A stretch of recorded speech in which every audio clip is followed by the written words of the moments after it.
Fred, thank you so much for being here as always. I appreciate it. Great to be here, Dan. Thank you. Of course. So let's jump right into the vaccine mandate for healthcare workers. Some people may be thinking, why does this matter for SUNY? And SUNY actually operates a few hospitals in the state.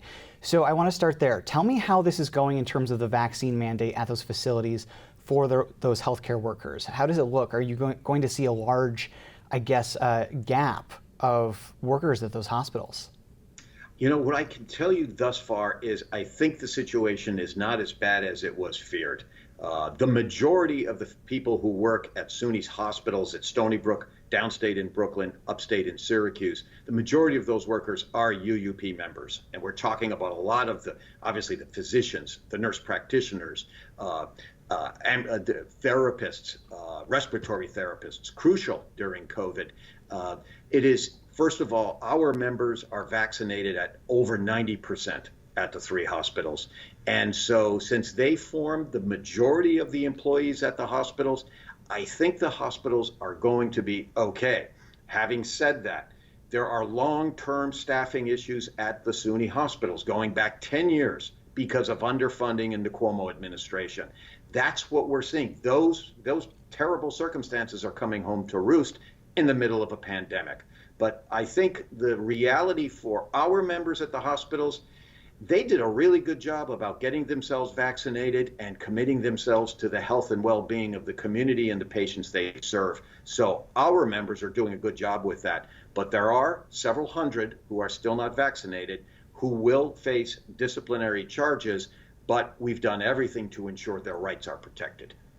Yeah, so what happens to those workers in terms of disciplinary charges? Are we talking about those workers having to leave their jobs or being fired because they're not vaccinated? I know the different unions around the state were trying to work with the administration on some sort of solution. Yes, we were able to work with the administration and come to an agreement whereby what's called Article 19 in our contract, all of the due process protections there are maintained. So an individual is put on suspension as of yesterday if they were not vaccinated. They can use vacation time or other accumulated leave so that they can get some pay because they're on leave without pay, suspended without pay. But they're also eligible for their health insurance benefits, so they're protected in that way. And then there is a normal disciplinary process, a hearing and so forth, so that, the clarity about what they are being disciplined for, in this case, not being vaccinated. All the while, they can certainly become vaccinated and be back at their workstations. And that's what we're encouraging them to do and have been doing consistently over the last few months. When you talk about disciplinary action, are we talking about any other options other than termination here for these workers? Is there any kind of loophole that they can use to avoid being fired besides using their paid time off for that gap that they have where they can't work but haven't been vaccinated? Well, we do know that there is a medical exception to the vaccine. It depends on how the state and the institutions want to interpret that. And there is also uncertainty right now about the religious objection.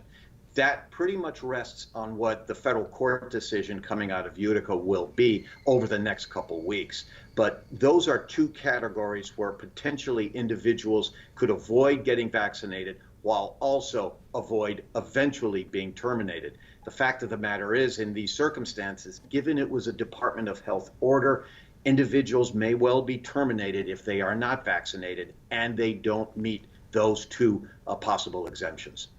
So you did mention some staffing issues that aren't related to this vaccine mandate, and I want to dig into that a little bit because if you don't have staff at a hospital to care for people, that's obviously a problem.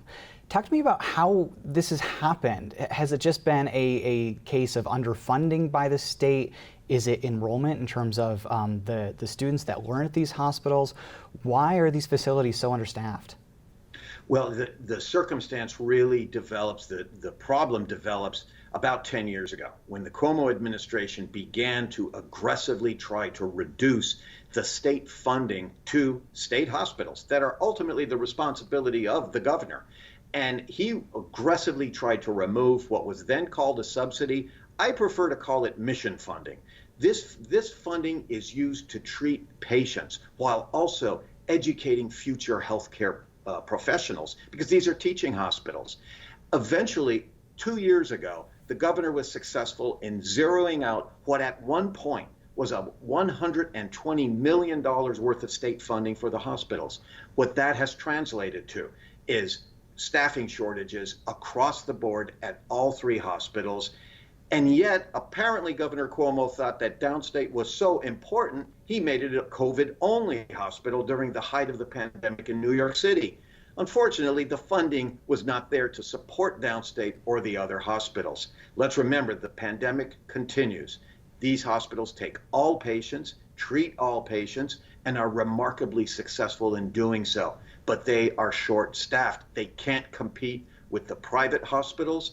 And in that circumstance, the answer is simple. We need state funding. I am hopeful that the Hochul administration understands this and will work with us and SUNY to get the funding the hospitals need.